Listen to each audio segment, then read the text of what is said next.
Thank you, Mr. Speaker. Mr. Speaker, it's my privilege to be recognized to address you on the floor of the House of Representatives here on this evening as we move towards a September session that perhaps gets concluded in a way that we go back to the November elections and hopefully we're bridged over any great big decisions that might come in a lame duck session.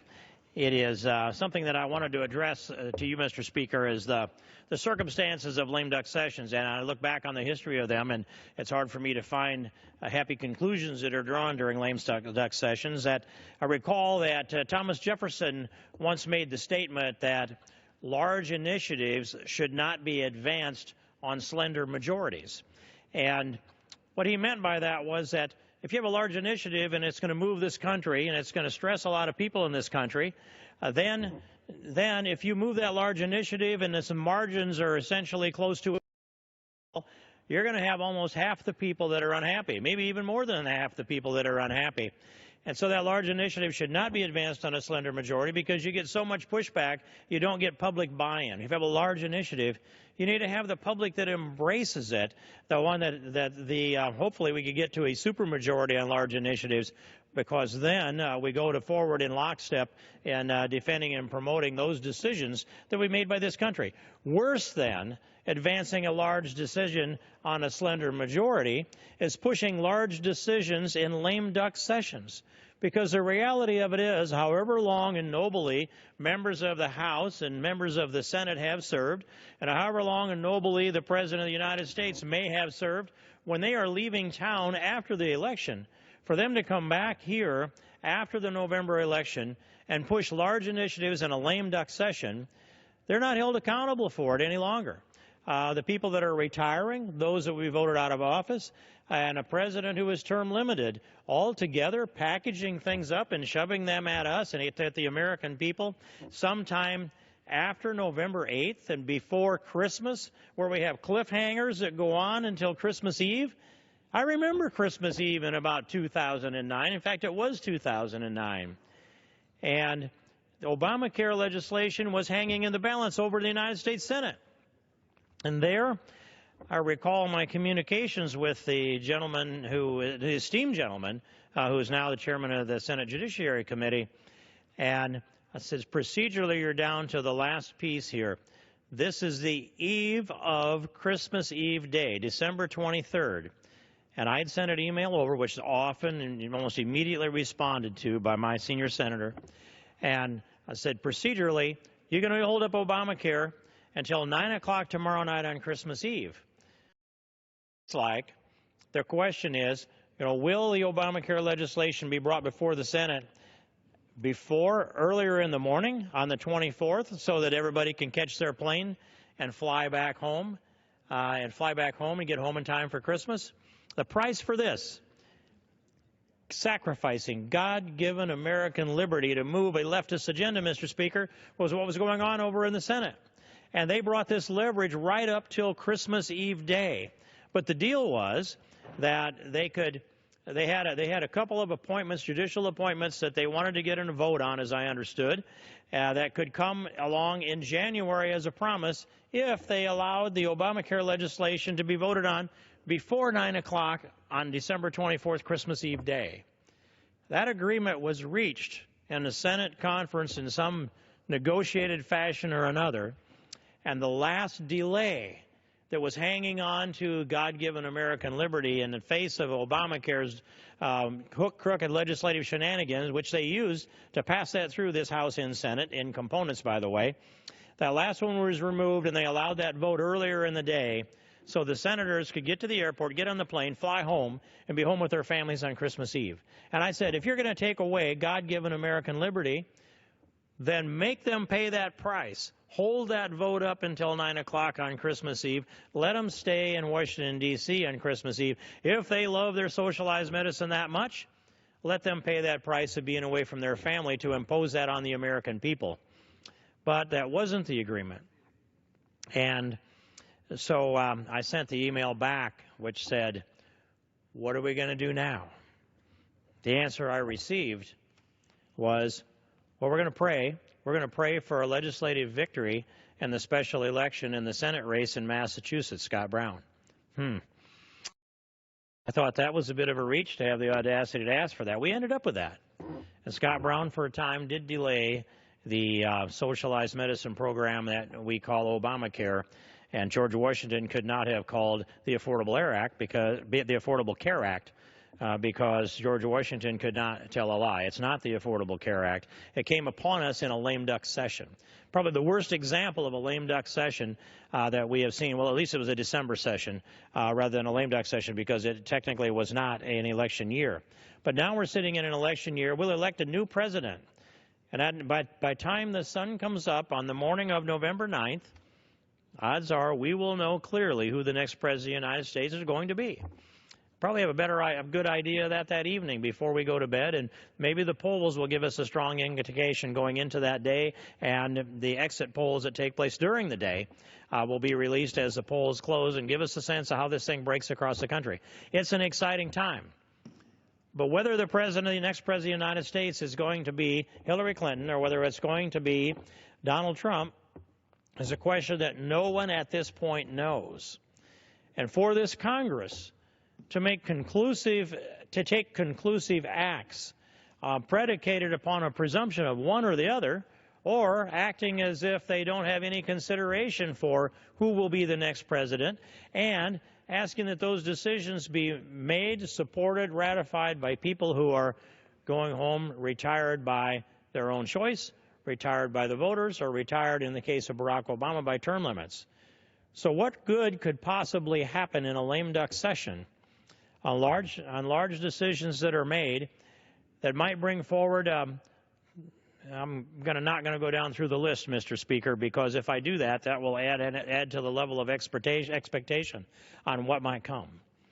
But it's Congress to make large decisions, especially on slender majorities, and it's wrong for this Congress to make decisions that are predicated and by a presumption of who will be the next president of the United States. And it's really wrong to come into this Congress and make big decisions in here while people are on the way out of the door, while the deciding votes are on the way out the door to go home for their retirement, whether it's by choice, whether it's by the voters, or whether it's by a constitutional term limit. Whatever the case may be, that lame duck session should be used only to do that which couldn't be accomplished before the election and that which must be done before the new Congress is sworn in the first week in January of 2017. We've got that period of time. We can prepare for that. But it looks to me like there are some people in this Congress that are salivating over the idea of being able to exercise more leverage by moving an agenda through in a lame duck session that will be at the disadvantage of the will of the voters. If you can't put that up here on the floor for a vote in the House of Representatives now, between now and November 8th, if you can't sell it to the American people, Democrats and Republicans, if you can't get the support of one of the likely next presidents of the United States, then who are we to impose that on the American people now? And by the way, who is the current president, Barack Obama, to be negotiating and leveraging and reaching legislative agreements with the House and the Senate today on legislation that would not be signed by the next president and legislation that can't be subjected to the light of day prior to the election? Lame duck sessions that move large initiatives are wrong. Lame duck sessions that take care of emergency issues are okay. And the public will know the difference between the two. This is just a component of the discussions that we will have the rest of November, Mr. Speaker, and hopefully that the American people will have all the way up until November 8th and beyond. I want the American people to be well informed. We owe the American people, every one of us, all 435 of us here in the House of Representatives, everyone around this chamber here tonight, and everyone who is watching over on C-SPAN, Mr. Speaker, we owe the American people our best effort and our best judgment. And that judgment should not be something that can't be subjected to theirs. The American people need to agree with the judgment of the United States Congress. And so I look at the issues that are unfolding here and that we'll be taking up perhaps in the month of September, but also issues that have been seminal issues all along throughout the Obama presidency and prior to that and all the time that I've been in this Congress. And I'm seeing the pressure come forward on some to make a decision on a continuing. We have to make a decision on a continuing resolution, a CR as we refer to it here. I'd like to have seen this Congress go through regular order. I'd have been very happy to go back to the times that I remember, when we had 12 appropriations bills, perhaps a supplemental appropriation bill, maybe 13 at the most, and we would see that our appropriations subcommittees would do their work, and the appropriation committee would do its work, and then the appropriations bill would come to the floor, and they would come to the floor within the budget committee's resolution, and the House's vote on a full resolution of budget. And so once that budget comes down, the appropriation committees go to work and they look and see what their allocation is allowed under the budget and the budget that resolution, and they move the appropriations bills within that. And then the appropriation bills, Mr. Speaker, come to this floor under an open rule. Under an open rule, I don't care if it takes all night for us to debate appropriations bills. If you don't care enough to stay up all night to offer your amendment, then just don't offer your amendment. Let somebody that cares more do that and have that floor. But Democrats and Republicans should be allowed to and have the opportunity to weigh in on every spending bill that we have. And sometimes through the appropriations process is the only way that we end up with an open rule that allows a member to bring the will of their constituents to the floor of the House of Representatives. Otherwise, the Rules Committee constrains that on policy bill after policy bill, standing bill after standing bill. And the appropriations process is our opportunity to reflect the voice and the will of the American people. And when that is subverted, when that's circumvented, when we get to a place where we don't have the regular appropriation process that's going on, then we end up with leadership negotiating a continuing resolution or an omnibus spending bill or a minibus spending bill that's packaged up in a room somewhere, not out in the open, but it doesn't have the opportunity to be amended in the process by the will of the membership. And the more that process is narrowed down, and when a member of Congress is required to go up to the Rules Committee and subject themselves to what can be a less than complimentary scenario of pleading with the Rules Committee for them to allow you to amend a spending bill up or down or strike a spending line in there or eliminate some policy, all within the rules that are there, why does a member of the United States Congress whose constituents deserve every bit as much representation as the constituents of the leadership or the constituents of the members of the Rules Committee, Democrat and Republican, why does that member of Congress have to go up and make that request to have an opportunity to make their argument, to ask this floor to vote on an issue that funds or defunds policy? When we get to that point, the voice of the people are muted. And the will of the people then, when it's muted, the will of the people is not carried out. I'm all for open debate here on the floor of the House of Representatives. I'm for open debate in committees. Let's have a verbal Donnybrook here. Over time, it sorts itself out, and the will of the people is designed to bring itself forward here in the United States Congress. And I would suggest also that, from a leadership perspective, anybody that holds a gavel, and whether that's the Speaker's gavel, Mr. Speaker, whether it's a gavel of a committee or a subcommittee, wherever that might be, the job of that leader, chairman usually, is to bring out the will of the group, not to impose their will on the group, but to bring out the will of the group. And so when I see this discussion that comes forward here in this Congress that contemplates a CR, a continuing resolution of roughly 90 days or so, that funds our federal government out till December 9th, I look at the calendar, December 9th, and I think, okay, that's just about how long it's going to take for them to bring pressure on people that are reluctant to agree with the CR that will come then, because people will want to go home for Christmas just like they did when Obamacare was passed over in the United States Senate.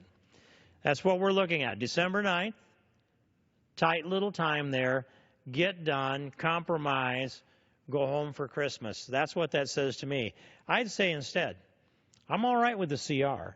I'm all right with a continuing resolution. No, I don't want to fund any of the president's unconstitutional executive amnesty acts, and I don't want to fund Planned Parenthood. There are a number of things I don't want to fund. But as far as the decision to move the funding of this federal government from midnight December 30th to a date in the future, I would suggest that that date be January 31st, probably not any later than February 28th, because we need to get that, bridge that funding over into the next Congress for the next president, whomever that might be. It's time to do this transition and move this government to the next Congress, to the next, hopefully it's the same majority, it may not be in the House. Hopefully it's the same majority in the United States Senate, it may not be in the Senate. To the next president will be a different president. And the will of the next president does impose itself upon the will of this Congress. We've been very much subjected to that over the last almost 8 years, Mr. Speaker. It's been an object of clarity that when the House majority has decided not to fund, so let's just say at least one of the president's projects, and the president has said, I will shut this government down first before I will be denied the funding for my pet projects. And in the end, the majority in the House of Representatives capitulated to the will of the president. We have that to contemplate going forward into the next presidency. We've watched as the power of the House of Representatives has been diminished, the power of the Senate has been diminished, and I'll say significantly and dramatically. And it didn't just happen under this presidency. It began in a significant way clear back in the 30s.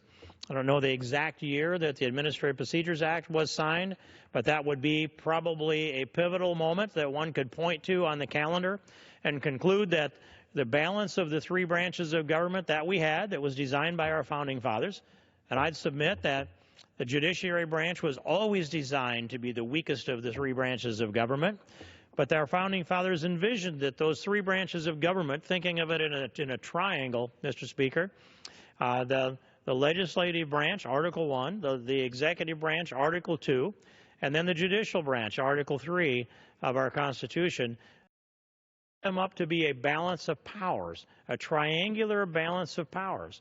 And even though it's often taught that it's three equal branches of government, I'd argue that the legislative branch comes first. That's Article 1, because we are the voice of the people.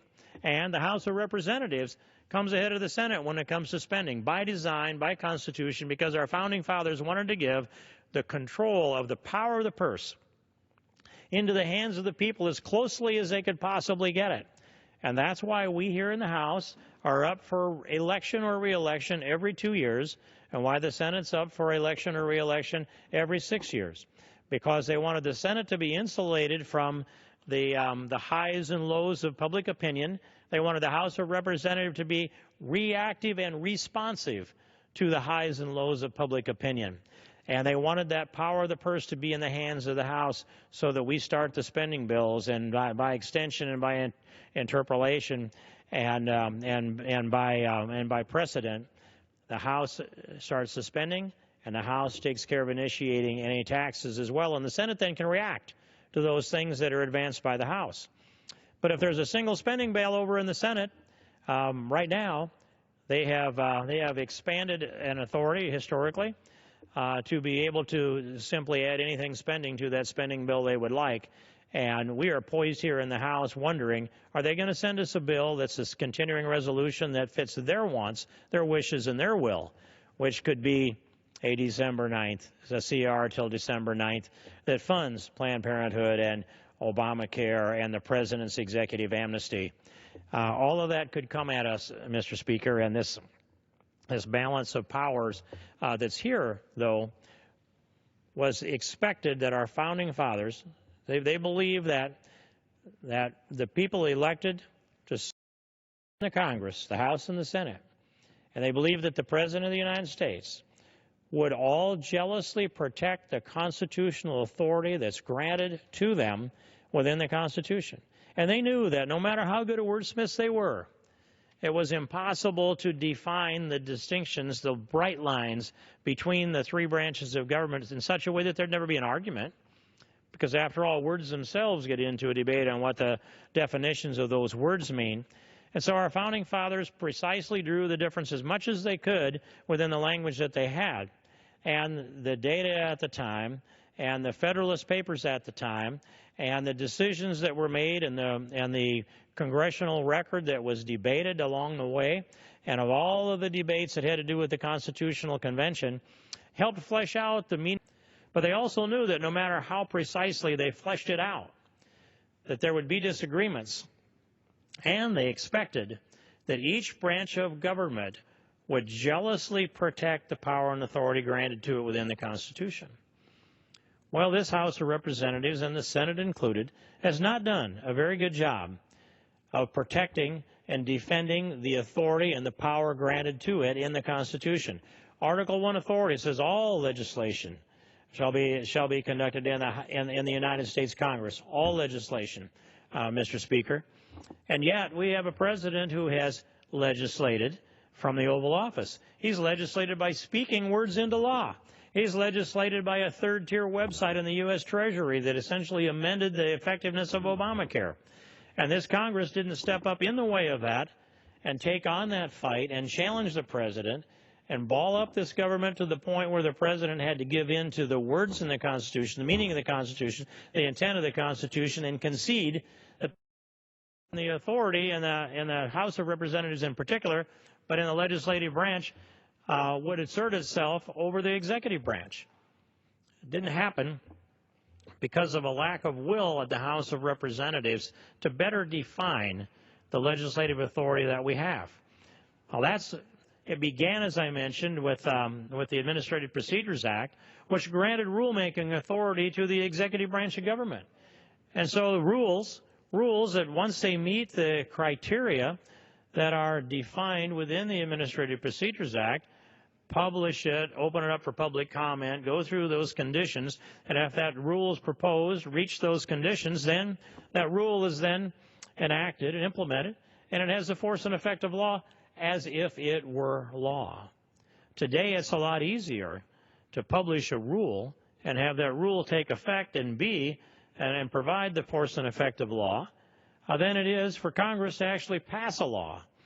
And so if the president decides that he wants to see, let's say, environmental regulations, let's say the WRDA piece, the Waters of the United States regulations that give the EPA and the Corps of Engineers the equivalent of legislative authority to regulate all of the waters of the United States through some ambiguous language that they had written into a rule, and it is so bad that it says these waters. The old language was back from the 90s was these protected streams and water, these as geographically defined, and waters hydrologically connected to them shall be protected streams. And when I go to them and I ask them, what does hydrologically connected to mean? And their answer is, well, we don't know. And I say, well, then take it out of the language. Well, we can't do that. How can you know you can't language if you don't know what it means? Well, we know that we can't change or amend the language. That's what we're publishing here, and that's what's open for public comment. So you're either going to have to live with it or oppose it successfully. Which is it going to be? Well, try opposing a rule successfully. Try convincing the EPA that there's enough public comment and criticism that they ought to change that language when they are not accountable to the people. The EPA, the Corps of Engineers, any one of the dozens of agencies that are out there, their bureaucrats aren't up for election or re-election like members of Congress are. Only their president. Their president has given them orders, or at least a philosophical guideline that they are following. And so we end up with waters of the United States that now language that says the navigable waters of the United States and any waters that are a significant nexus to the navigable waters of the United States. Well, think of that. The ambiguous language of waters hydrologically connected to was litigated down to the point where the courts finally ruled that it doesn't have an effectiveness because it's too ambiguous. And so they cooked up some other ambiguous language to litigate for another couple of decades. This ambiguous language of significant nexus to the navigable waters of the United States. Significant nexus. All right, what is a nexus? Well, that's anything that intersects. Well, is it one intersection? Is it two? Is it three? Is it 10? Is it 50? Is it 100? If you could go down to New Orleans and track the Mississippi River up to the headwaters, how many significant nexus do you have that are tributaries that run into the Mississippi? How many of those tributaries can be traced up to creeks and streams and tile lines and wells and water lines that go up to the kitchen sink? They have defined ambiguous language that allows them to regulate the entire of America all the way to the kitchen sink under requiring a significant nexus with the navigable waters of the United States. And we're to sit here and take this, and they can write rules like this that have the force and effect of law and put a chilling pall on the economy of the United States of America. That's what we're faced with, Mr. Speaker, and the legislative power that has been asserted, and to a large degree successfully asserted by the executive branch of government, reaches into the Article I authority of the United States Congress. And what are we to do about it here? We're to jealously protect this power. Our founding fathers charged us with that. And how do we jealously protect that power? We have only two things we can do. Impeachment, which nobody wants to do, including me. The second component of that is the power of the purse. The power of the purse that James Madison spoke about and wrote about eloquently. And it is a powerful, powerful tool. But this Congress has declined to use the tool of the power of the purse, with the exception of what turned into the shutdown of our federal government in the first day of October of 2013. Because they don't want to face the criticism that might come from the public of the American people. There's a tremendous amount of authority that needs to be clawed back to this Congress, Mr. Speaker. Tremendous amount of constitutional authority that needs to be clawed back. And when I see a CR being prepared that looks like it's going to reflect some of the continuing resolution from last year, I see a continuing resolution that may be coming to expand, for example, immigration standards within the United States of America under the guise of, well, we're just going to kick the can down the road and do some spending that's going to get us into December 9th or on into hopefully February 28th or maybe a little later, and some want to go out till September 30th. I think that's too far. I don't think we ought to give a blank check to the President of the United States when we don't know who that's going to be. Even if we know who that's going to be, we ought to be instead establishing a scenario by which the new Congress, House and Senate, can pass appropriations bills to get to the end of this fiscal year and get a signature of the next President of the United States, not this one. And by the way, I don't want to give this President of the United States a blank check on anything anymore, but when Barack Obama said 22 times, not just 22 times in interviews, 22 times overheard or 22 times reported, 22 times on videotape, that he did not have the legislative authority to grant executive amnesty to illegal aliens in the United States of America. 22 times. And the most recent time that he did that was just about 10 days before he changed his mind. And he was here in Washington, D.C., giving a speech to a high school here in Washington, D.C., and he said to them, "You're smart students, and I know that you've been studying your Constitution, and you'll know this, that I don't have the authority to grant executive," he didn't use the words, but executive amnesty. He said, I'm the President of the United States. Congress writes the laws. My job as President is to enforce the laws, and the job of the judiciary is to interpret the laws. I don't think that you could put it more concisely than that in a matter of 2 or 3 sentences. I think the President did a good job of describing that to the students there, but within about 10 days, he decided that he would reverse all of that, and all of a sudden he had the power to grant an executive amnesty, an unconstitutional executive amnesty, Mr. Speaker. I see that the gentleman, Dr. Burgess, from the Rules Committee has arrived, and since I've been so busily complimenting the Rules Committee, I'd be happy to yield so much time as may be consumed by this procedure. The gentleman from Texas seek recognition. Mr. Speaker, I send to the desk 2 privileged reports from the Committee on Rules for filing under the rule. The clerk will report the titles. Report to accompany House Resolution 858, resolution providing for consideration of the bill H.R. 3590 to amend the Internal Revenue Code of 1986 to repeal the increase in the income threshold used in determining the deduction for medical care. Report to accompany House Resolution 859, resolution providing for consideration of the bill H.R. 5620 to amend Title 38 United States Code to provide for the removal or demotion of employees of the Department of Veterans Affairs based on performance or misconduct and for other purposes. Referred to the House calendar and ordered printed. And from Iowa may continue. Thank you, Mr. Speaker. I appreciate being re-recognized, and I appreciate the Rules Committee in a lot of ways, and the gentleman from Texas in particular. In transition from this report from the Rules Committee, continue down this path of President Obama's executive amnesty, where he unconstitutionally granted an executive amnesty to people whom at least assert that they have come into the United States under the age of 18 and no longer are at that. Apparently, if you're under 18, you're not responsible for your actions, even though that's not true among the states, even in the case of homicide. And so the excuse that it was somebody else's fault, it was their parents' fault or somebody else's fault, never held up. It didn't hold up in law. We write the laws here in this Congress, but the President granted an executive amnesty. He called it DACA, Deferred Action for Childhood Arrivals. And you're a child apparently up until the moment that you turn 18, and we'll take your word for it, even if you're today or older, by the way. That was DACA. Then there was DAPA, the Deferred Action for Parents of Americans, he called it, and that was another unconstitutional reach.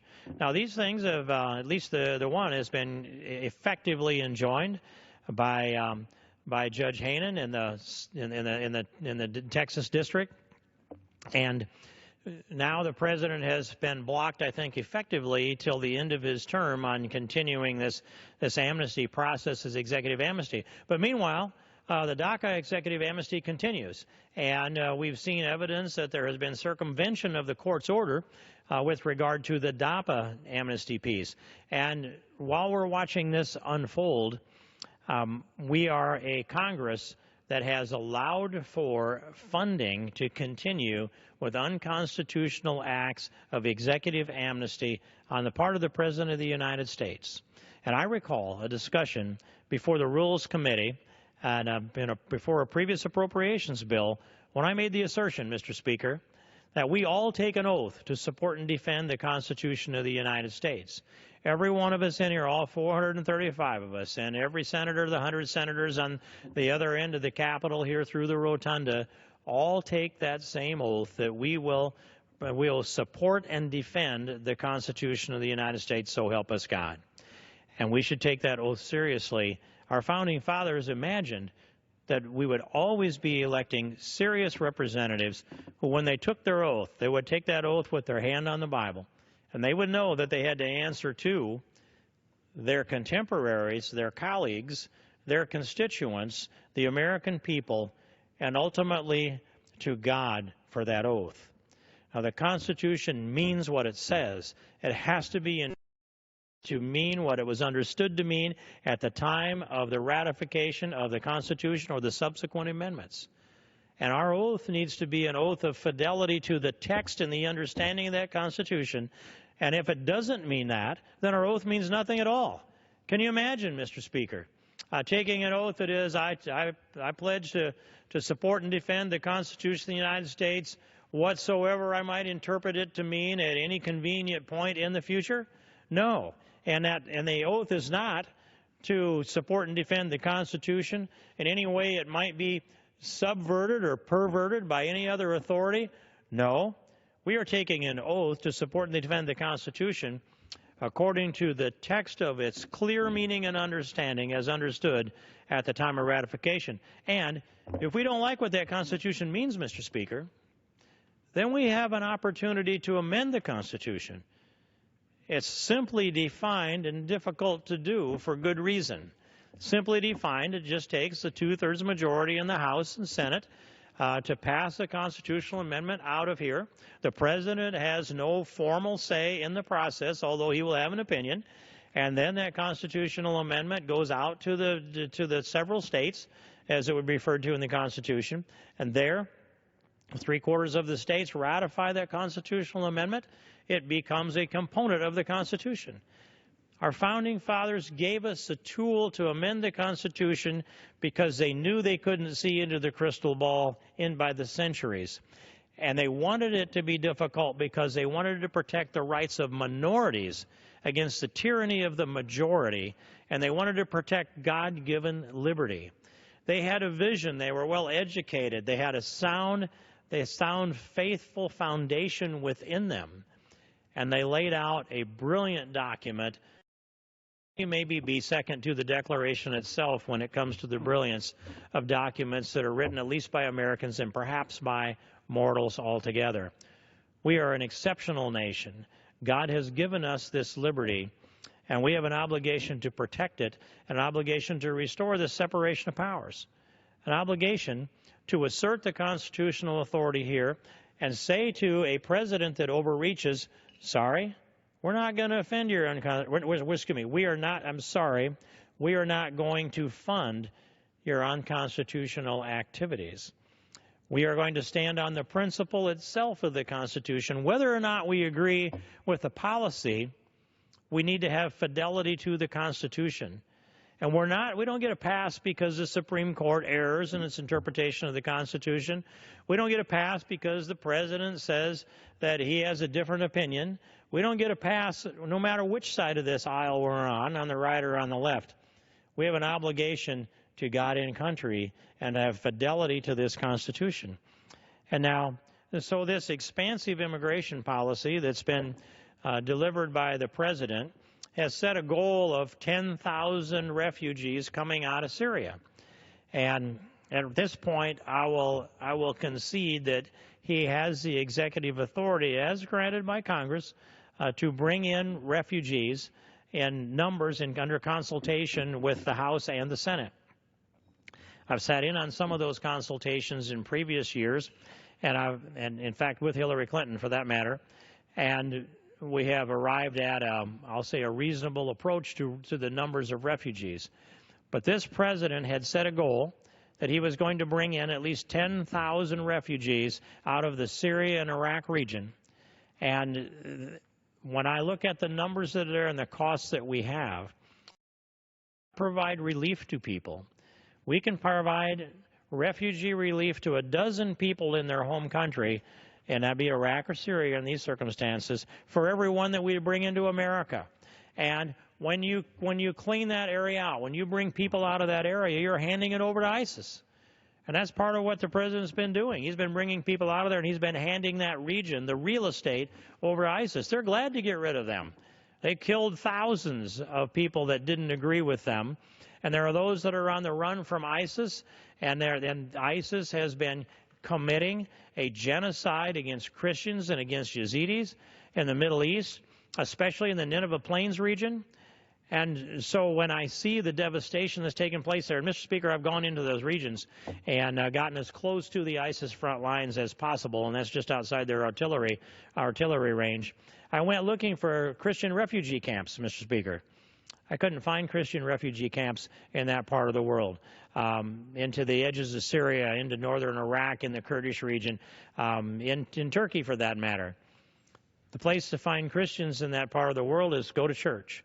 And there you'll find Christians. And I've met with the Chaldean bishop twice in Erbil in the northern part of Iraq. And so in my last trip in, I went into the Catholic Church, the Roman Catholic Church in Istanbul, and I met with a good number of Christians there, and then went down into Erbil the following morning. It was a Saturday night Mass and then a Sunday morning Mass in Erbil, and there met a good number of other Christians, sat down with a family that was a refugee family out of the Syrian region, and met with the Chaldean bishop there. And here are some things that I learned from they and others.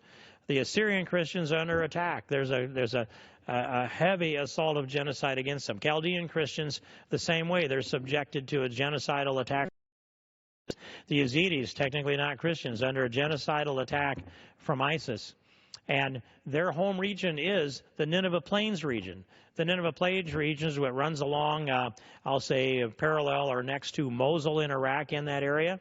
And in my discussions with the Barzanis, who are essentially in charge of the semi-autonomous region of the Kurdish region in northern Iraq and the Erbil area and all across, I pressed them that we need to establish an international safe zone for Christians and for the Yazidis, the native minorities, so that they can live there and live in peace and be protected.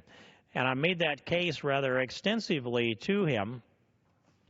He repeated it back to me in detail and in conviction that I had delivered it to him. And I said to him, Mr. Barzani, you sound like you've said this before. His answer to me was, I have said it before. That's my public opinion. We will support an international safe zone in the Nineveh Plains region. We will support it. We will help defend it. We are committed to it. That is my public position. I was awfully glad to hear that.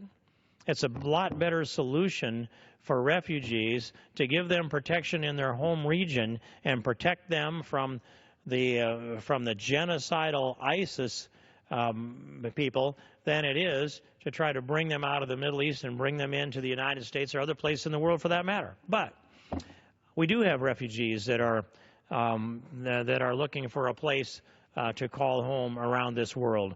And so I stopped in Geneva a couple of months ago, Mr. Speaker, there, by the way, with Chairman Goodlatte of the Judiciary Committee, and met with the number 2 on the UN High Commission on Refugees.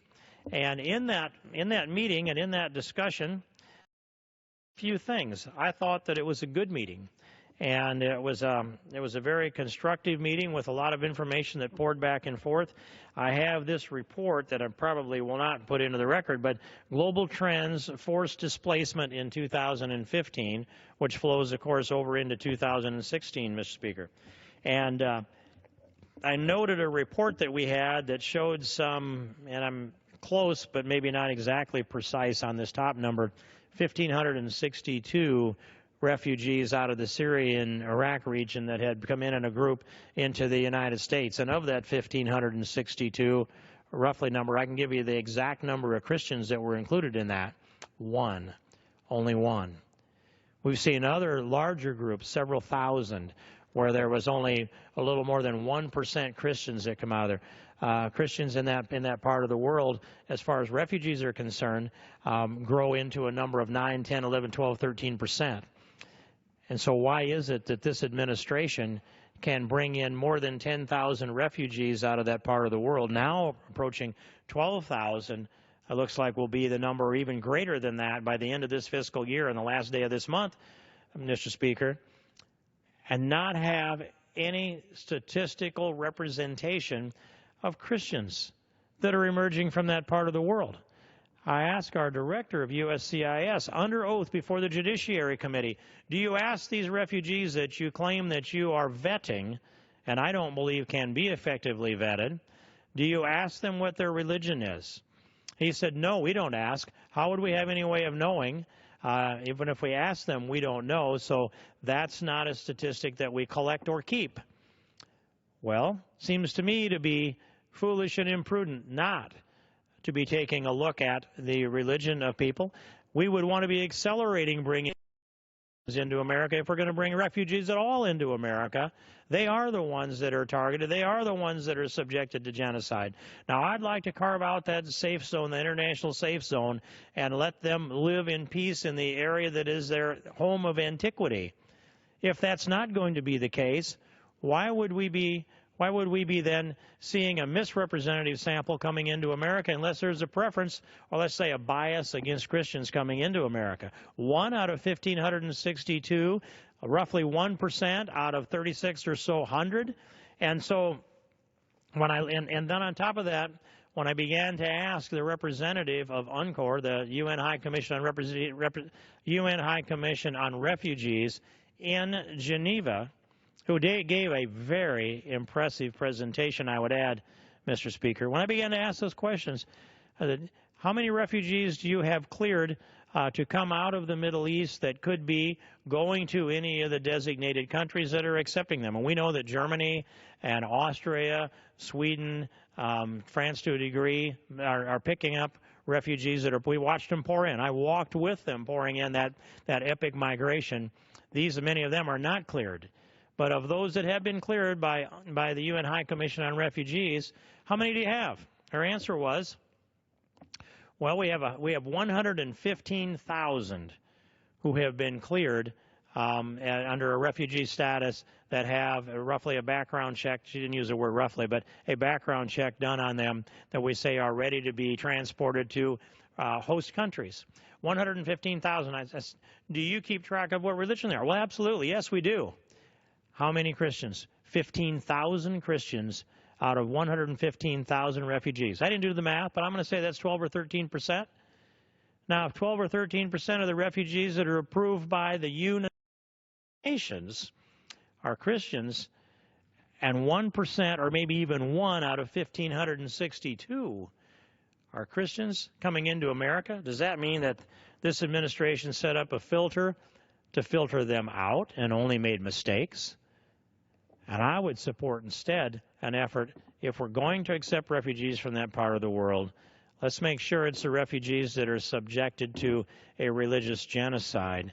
And by the way, I think they're more likely to be assimilated into America, judging by the responses that I have heard from them. And I look at some of the results in this report that I've referenced, Mr. Speaker, and I was surprised, not quite shocked, to see the number of refugees per 1,000 inhabitants in these countries. Who's been flooded with refugees? And I want to tip my hat to the countries that have taken on a high number of refugees that is also a high percentage of their overall population.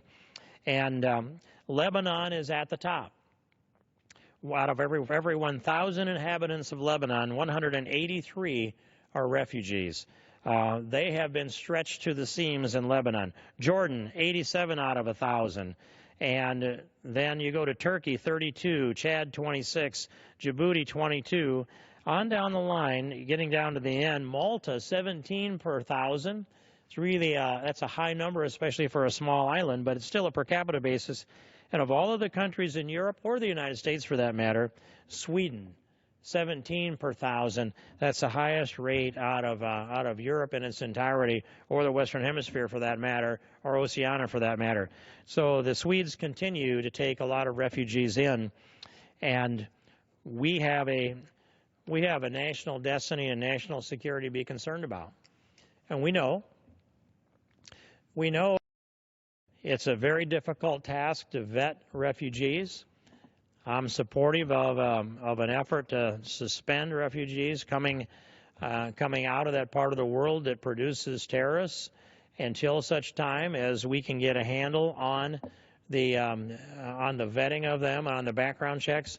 And many times when they leave their home country, when they enter a foreign country, they will destroy any identifying documents that they might have so that they can't be sent back to their home country. This is a big problem for Europe. We've watched as the attacks have emerged in country after country. And it's a big problem for the United States. We are challenged with this vetting process that cannot possibly uncover those who will turn to violence.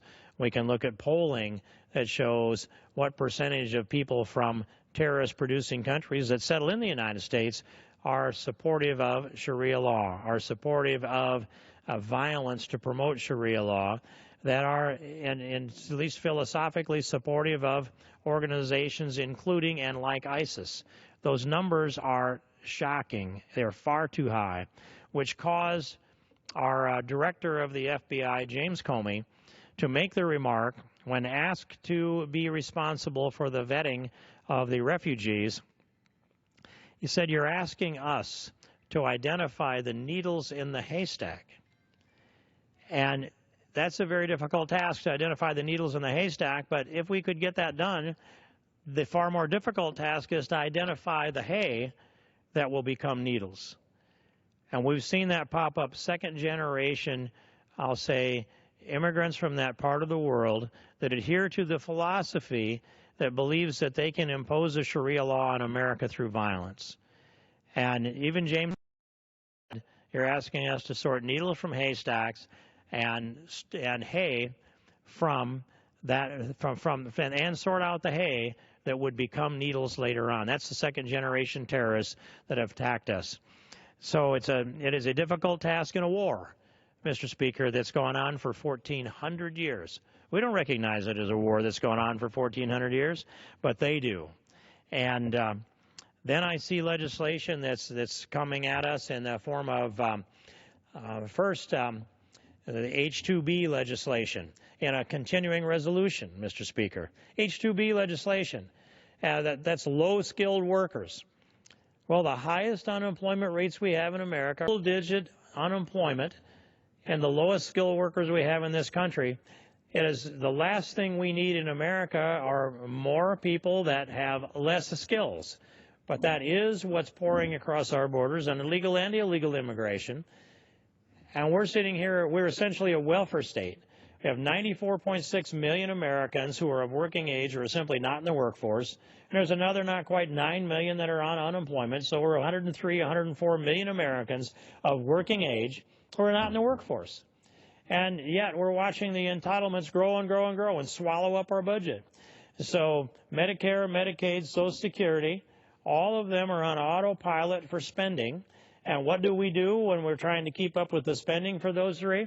We go borrow the money from the Chinese, borrow the money from the Saudis. And by the way, half the money we're borrowing, that is this $19.4 trillion in national debt, half of that's borrowed from the American people who have bought the bonds and decided they're going to invest in America's future, as if somehow this were an all-out effort like World War II was. Well, it may be, because we're under historically low interest rates. And if interest rates double or triple, and they could easily do that, and they would not be in historic places if they did that, we would watch a collapse in our cash flow and a collapse in our budget. And yet, this nation's got its borders open, and this nation is bringing in more and more legal immigrants, and this nation is not protecting its borders from illegal immigration. They've turned the Border Patrol into the welcome wagon, and now we're poised here wondering, is our leadership going to want to serve up an expansion of H-2Bs as they did a year ago in the CR that came down? I oppose that, Mr. Speaker. We can't be expanding legal immigration. We don't know who the next president's going to be, but if it's Donald Trump, he's not going to be for this. So is this an effort to try to hustle something through that Barack Obama will sign that the next president may not? That's H-2Bs. H-1Bs, for example, are being abused, and they're being abused grossly. And we're seeing examples of sometimes hundreds of employees who are being laid off that are charged with the responsibility of training their foreign immigrant replacement that's coming in on an H-1B because the employer can hire cheap labor out of places like India and bring them into the United States and lay off more Americans. After those Americans train their incoming workers, it'll work for a cheaper rate. And this is the kind of country that we're building. So we end up with more and more people in that 103 to 104 million people who are of working age or are simply not in the workforce. While all that's going on, we're requiring people, companies like maybe Disney, for example, to those employees on their way out the door, we're laying you off, but first you want to train your employee, your replacement that's coming in on an H-1B. The H-1B program is being abused. The H-2B program is bringing in more of a surplus of what we have surplus of as unskilled workers. The H-1B program is being used, and it's laying off Americans and American workers and green card holders that are sitting there now doing jobs that Americans will do. By the way, there isn't any job Americans won't do. They're doing jobs by definition that Americans will do, being required to train their replacements. I think that's wrong. I think it's a crime for a company to require an employee to train their replacement worker while their worker is being replaced by a visa program that's designed to bring in high-skilled people to establish a need that presumably exists within our economy. How could there be any need for employees in our economy when you've got over 100 million people that are of working age and simply not in the workforce? And then we get to the EB-5 program, Mr. Speaker. The EB-5 program, the investor's visa. that was set up a quarter of a century or so ago, and it said that if you've got $1 million and you can create 10 jobs, investing and creating this, establishing an enterprise in America, we'll give you a pass coming into the United States. So a quarter of a century ago, $1 million was real money. Today, it's still real money to a lot of people in America, but not so much as it was then. And if you're going into a stressed area, an economically disadvantaged area, you can get by with $500,000.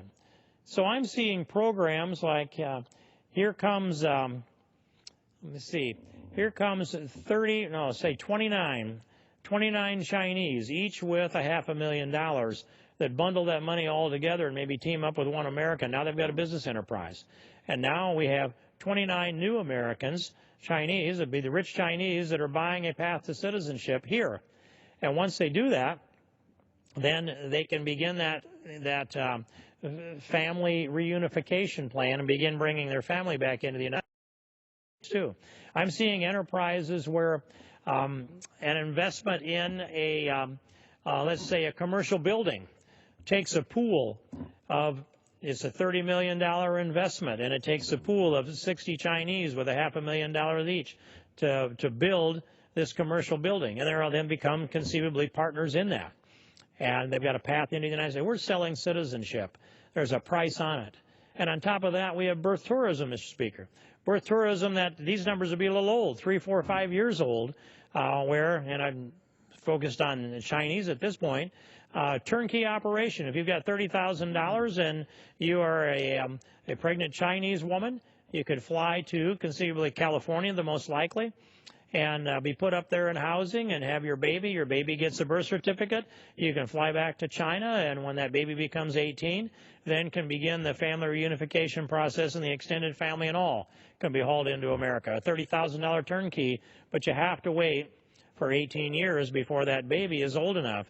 If you can't wait, don't want to wait, and you've got the money, you can lay $500,000 down on the barrelhead, cash on the barrelhead, and get a path into America, green card, and citizenship. These programs are just wrong. The EB-5 program should be ended. It should be sunset. If we have to make concessions on H-2B, we don't need to make them. We should not make immigration decisions in a CR. We ought not make them in a treaty. We ought not make them in a CR, and we ought not make them in a lame duck.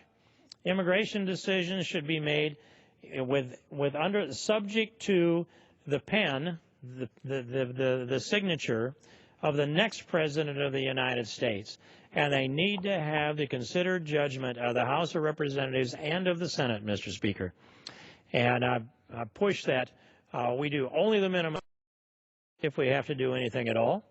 I would promote that a continuing resolution could kick us into the early part of next year when we have a new Congress seated, when we have a new president that is inaugurated and sworn into office, and that the will of the American people can be reflected in the large initiatives that would be advanced by the House of Representatives, by the United States Senate, and by the next president that should reflect the will of the people. All of this, Mr. Speaker, is our charge and our responsibility, because we have taken an oath to support and defend the Constitution of the United States of America. It is our duty, and we owe the people in this country our best effort and our best judgment. And our best effort and our best judgment includes we listen to them, we gather all the information that we can, we look into the crystal ball of the future as far as we can, and with good and clear conscience and good judgment, make those decisions that reflect their will, that are within the confines of the Constitution, that fit within free enterprise, that lay down a foundation for America's destiny, so that we can be ever stronger in the future, and that we can have an ascending destiny rather than a descending destiny. With all of that, Mr. Speaker, I thank you for your attention, and I would yield back the balance of my time.